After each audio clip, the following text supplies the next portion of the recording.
Autre levier du gouvernement dans la lutte contre la pandémie, la transformation du pass sanitaire en pass vaccinal. Mais les débats à l'Assemblée nationale prennent du retard. Ils viennent à peine de reprendre. Et l'ambiance est pour le moins houleuse, poussant à bout Raphaël Gérard. Sous assistance respiratoire après avoir eu le Covid, le député de La République En Marche de Charente-Maritime dénonce les gesticulations de l'opposition. Alors on peut parler de liberté, on peut brandir la liberté dans tous les sens. Ma liberté aujourd'hui, vous voyez, elle est là, c'est 30 centimètres de câble et 3 kilos de matériel que je porte 24 heures sur 24 jusqu'à la fin de mes jours.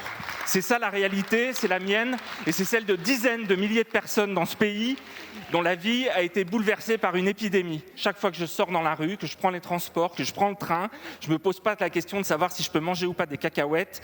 Je me pose la question de savoir si je vais sortir sain et sauf de ce train ou si je vais repartir dans le même enfer.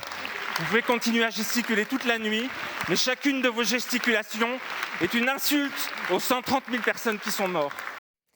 Raphaël Gérard, bonsoir. Nous vous retrouvons depuis l'Assemblée nationale. Vos mots, votre émotion résonnent partout. Aujourd'hui, pourquoi cette déclaration si personnelle dans l'hémicycle? Bonsoir, effectivement, vous avez dit le mot juste, il y a émotion et c'est une déclaration que j'ai faite de façon un peu, je ne vais pas dire impulsive, parce que je bouillais sur mon fauteuil depuis un certain temps de ce débat.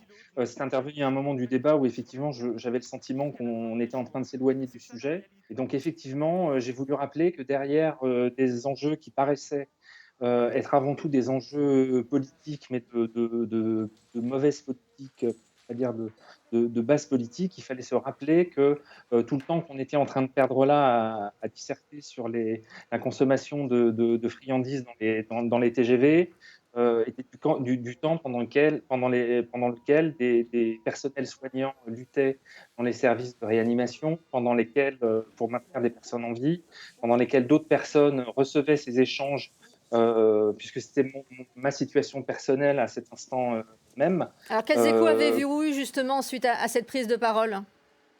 Écoutez, c'est assez étonnant, hein. J'ai eu beaucoup de messages d'insultes ou en tout cas d'incompréhension, bon, qui sont ce qu'ils sont et auxquels on est assez habitué, mais aussi beaucoup de personnes qui m'ont remercié, soit dans notre territoire de Charente-Maritime, soit dans le pays entier, pour me dire merci d'avoir pris la parole en notre nom, parce qu'effectivement, aujourd'hui, on se sent absent de ce débat et encore une fois, le débat tournait sur des sujets qui n'étaient pas des sujets à la hauteur des enjeux.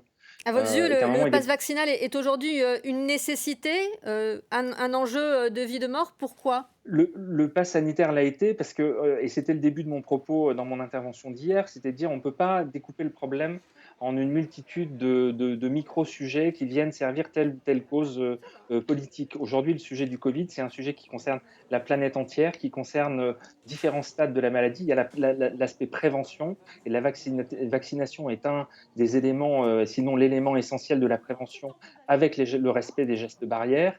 Et c'est aussi l'élément qui va éviter d'engorger en fin de processus de contamination et de développement de la maladie pour un certain nombre de patients, l'entrée dans des services de réanimation. Si Et les donc débats l'engorgement de ces... parlementaires venaient à s'éterniser, monsieur le député, est-ce que le 49.3 est une hypothèse que vous envisagez aujourd'hui au sein de la majorité? Écoute, écoutez, je pense que ce serait un échec de notre démocratie si on était obligé de passer par le 49.3 alors qu'on a des oppositions qui se disent favorables à la vaccination. Je crois que ce serait un véritable échec, non pas du gouvernement, mais du système qui aurait atteint ses limites, où le jeu parlementaire et les intérêts partisans de telle ou telle formation viennent empêcher l'intérêt général. Et encore une fois, Merci. on parle de vie humaine. Merci Euh, beaucoup, et Raphaël Gérard, d'avoir je vous en répondu prie, à notre invitation ce soir. merci.